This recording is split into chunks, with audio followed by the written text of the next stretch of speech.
అదే RTV app వార్తల్ని క్షణాల్లో చదివే అవకాశం ఉంటుంది. ఒక న్యూస్ పేపర్, ఒక టెలివిజన్ ఛానల్ మీ చేతుల్లో ఎప్పుడూ ఉంటాయి. తెలంగాణ రాష్ట్ర మంత్రి జిల్లా అధికారులతో సమీక్షా సమావేశం నిర్వహించారు. హాట్ కామెంట్ చేశారు. ఏదైతే తెలంగాణ రాష్ట్రంలో ఉన్న ధరణి పోర్టల్ను రద్దు చేస్తాం, రానున్న రోజుల్లో దేశంలోనే అత్యంత ప్రతిష్టాత్మకమైన ఆర్ఓఆర్ చట్టాన్ని తీసుకొస్తాం, ప్రతి ఒక్కరికి కూడా సౌలభ్యంగా ఉండే విధంగా ఆర్ఓఆర్ చట్టం రూపొందించి ప్రజలకు, రైతాంగానికి మేలు చేస్తామని చెప్పి హాట్ కామెంట్ చేసిన నేపథ్యంలో ప్రాధాన్యత సంతరించుకుందని చెప్పవచ్చు. మొత్తంగా నిజామాబాద్ జిల్లాలో రెవెన్యూ అధికారులతో సమీక్షా సమావేశం నిర్వహించిన మంత్రులు పొంగులేటి, అదేవిధంగా కోమటిరెడ్డి వెంకటరెడ్డి, కొండా సురేఖలు సమీక్షా సమావేశం నిర్వహించారు. అందులో ముఖ్యంగా ప్రధానంగా రెవెన్యూ అంశానికి సంబంధించి చూసుకుంటే నిజామాబాద్ జిల్లాలో ఉన్న ధరణికి సంబంధించిన సమస్యలు త్వరితగతిన పరిష్కరించాలి, ఎక్కడైనా సరే పేదలకు ఇబ్బందులు కాకుండా చూడాలి.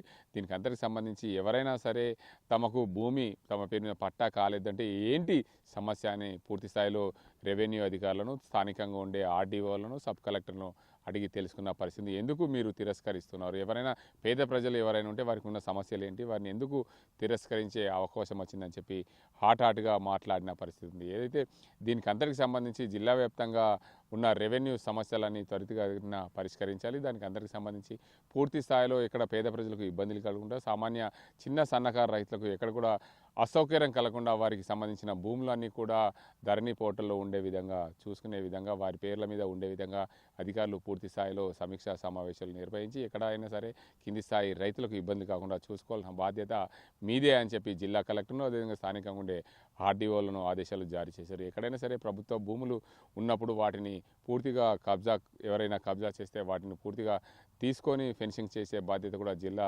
కలెక్టర్దే అని చెప్పి ఆయన కరాఖండిగా చెప్పారు. దీనికి అందరికి సంబంధించి నిజామాబాద్ జిల్లాలో రెవెన్యూ అధికారులతో సమీక్షా సమావేశం నిర్వహించిన పొంగులేటి హాట్ కామెంట్ చేశారు. ఏదైతే తెలంగాణ రాష్ట్రంలో గత ప్రభుత్వము ధరణి పోర్టల్ తీసుకొచ్చింది, అప్పుడున్న చీఫ్ సెక్రటరీ, అదేవిధంగా తెలంగాణ రాష్ట్ర అప్పుడున్న ముఖ్యమంత్రి, ప్రస్తుత మాజీ సీఎం కేసీఆర్ రూపొందించిన ధరణి పోర్టల్ వాళ్ళు ఇద్దరు అనుకొని ఏదో వచ్చింది రైతులపై నెట్టారు, రైతుల నెత్తిన రుద్దారని చెప్పి పొంగులేటి శ్రీనివాస్ రెడ్డి హాట్ కామెంట్ చేశారు. దీనికి అందరికి సంబంధించి రానున్న రోజుల్లో తెలంగాణలో ఆర్ఓఆర్ చట్టం తెస్తాం, ఆర్ఓఆర్ చట్టం ద్వారా రైతాంగానికి ఎక్కడ ఇబ్బంది లేకుండా తెలంగాణనే రోల్ మోడల్ ఉండే విధంగా ఆర్ఓఆర్ చట్టాన్ని రూపొందిస్తున్నామని చెప్పి పొంగులేటి శ్రీనివాస్ రెడ్డి చెప్పిన నేపథ్యంలో ప్రతి ఒక్కరు కూడా దేశంలో ఉన్న ఇతర రాష్ట్రాలు తెలంగాణలో ఉన్న ఆర్ఓఆర్ చట్టాన్ని ఆదర్శంగా తీసుకునే విధంగా మేము తయారు చేస్తాం. ఏదైతే తెలంగాణ రాష్ట్ర ప్రభుత్వం రూపొందిస్తున్న ఆర్ఓఆర్ చట్టం, ఏదైతే భారత రాజ్యాంగం ఎలా ఉందో అలాంటి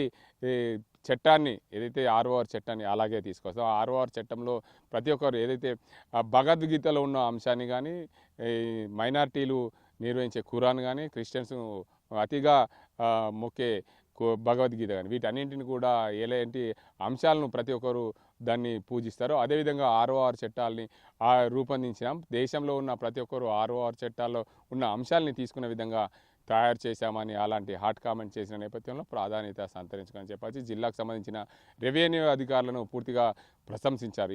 ఎక్కడ కూడా అవకతవకలు లేకుండా పూర్తి స్థాయిలో ధరణి పోర్టల్లో ఉన్న సమస్యలు త్వరితగతిన పరిష్కరించాలి, ఎక్కడ పెండింగ్ లేకుండా చూడాలని చెప్పిన నేపథ్యంలో రెవెన్యూ అధికారులని జిల్లాకు సంబంధించి అధికారులతో సమీక్ష నిర్వహించడం రాష్ట్ర మంత్రి ఏదైతే పొంగులేటి శ్రీనివాస్ రెడ్డి ప్రశంసించిన ప్రాధాన్యత సంతరించుకున్నాయని చెప్పాలి. మరోవైపు జిల్లాలో ఉన్న పెండింగ్ డబుల్ బెడ్రూమ్లు ఏవైతే గత ప్రభుత్వము 10 ఏళ్లుగా నిర్లక్ష్యం వహించి అల్లుడు వస్తే ఎక్కడ కాలు చాపాలి, కూతురు ఎక్కడ పడుకుంటుంది, కొడుకు ఏడ పడుకుంటున్నాడు, కోడలు ఏడ పడుకుంటుంది, ముసలోళ్ళు అత్త మామలు తల్లి తండ్రి ఎక్కడ పడుకుంటారనే కోణంలో అప్పుడున్న మాజీ ముఖ్యమంత్రి సీఎం కేసీఆర్ అన్న మాటలకు అప్పుడున్న రాష్ట్ర ప్రభుత్వం డబుల్ బెడ్రూమ్ నిర్మించింది. కానీ నిజామాబాద్ జిల్లాలో ఎక్కడ కూడా పూర్తి స్థాయిలో నిజామాబాద్ నగరంలో ఎక్కడ కూడా పంపిణీ జరగలేదు. అందువల్ల ఆ డబుల్ బెడ్రూమ్లు త్వరితగతిన పంచి పేదలకు అందజేయాలనే ఉద్దేశంతో డబుల్ బెడ్రూమ్లకు సంబంధించిన సమీక్షా సమావేశాన్ని నిర్వహించారు.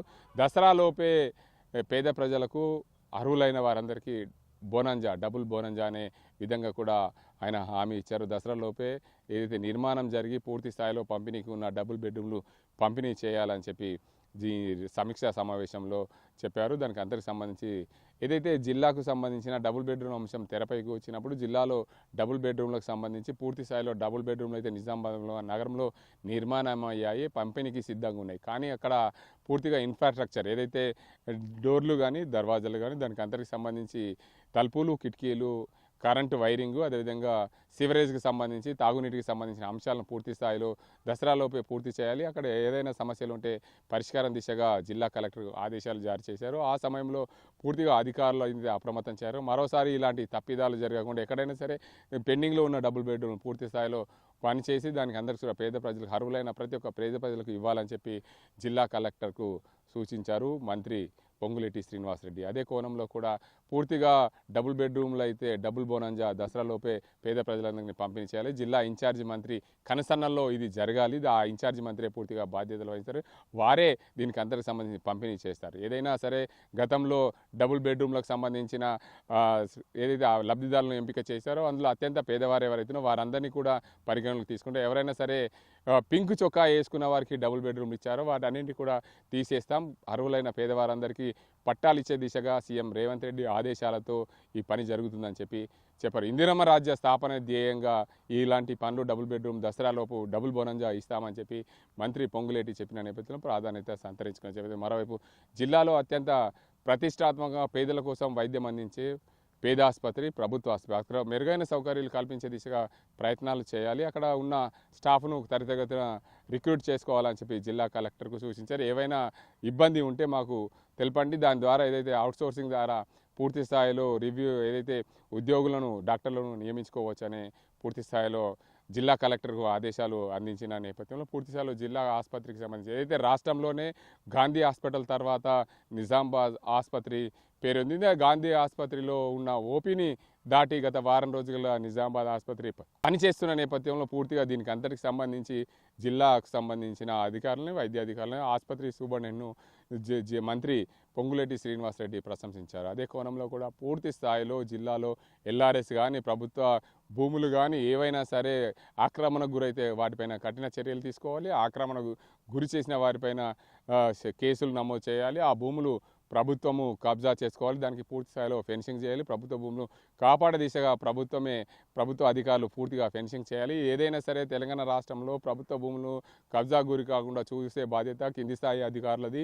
దీనికి అందరికి సంబంధించి పూర్తి స్థాయిలో సమీక్షా సమావేశాలు అందుకే నిర్వహిస్తున్నాం. దీనికి అందరికి సంబంధించి భూములను కాపాడే దిశగా ప్రయత్నాలు సాగాలి. ప్రతి ఒక్క భూమి పేద ప్రజలకు వ్యవసాయ భూములు ఎక్కడ ఉన్నాయి వారన్నిటి కూడా పంపిణీ చేసే దిశగా ప్రభుత్వం ముందస్తుగా ప్రణాళిక రూపొందిస్తుంది. అందులో భాగంగానే ప్రభుత్వ భూములు ఎక్కడెక్కడ ఉన్నాయి, వ్యవసాయానికి అనుగుణంగా పనికొచ్చే భూములు ఉన్నాయా, వ్యవసాయానికి పనికిరాని భూములు ఉన్నాయి, ఏవన్నింటినీ కూడా సర్వే నిర్వహించి ప్రభుత్వానికి నివేదిక ఇవ్వాలని చెప్పి జిల్లా కలెక్టర్ సూచించిన నేపథ్యంలో జిల్లా కలెక్టర్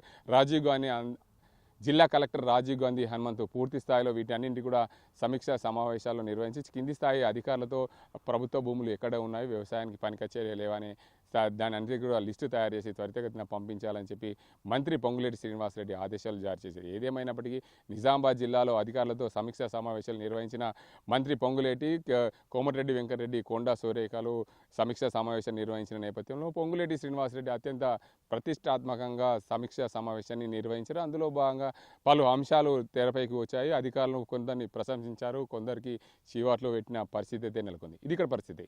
కెమెరా సాజింతో గంగారెడ్డి RTV నిజామాబాద్. మరిన్ని వీడియోస్ కోసం ఛానల్ ని సబ్స్క్రైబ్ చేయండి. లేటెస్ట్ అప్డేట్స్ కోసం వాట్సాప్ ఛానల్ ని ఫాలో చేయండి అండ్ లింక్ డిస్క్రిప్షన్ లో ఉంది.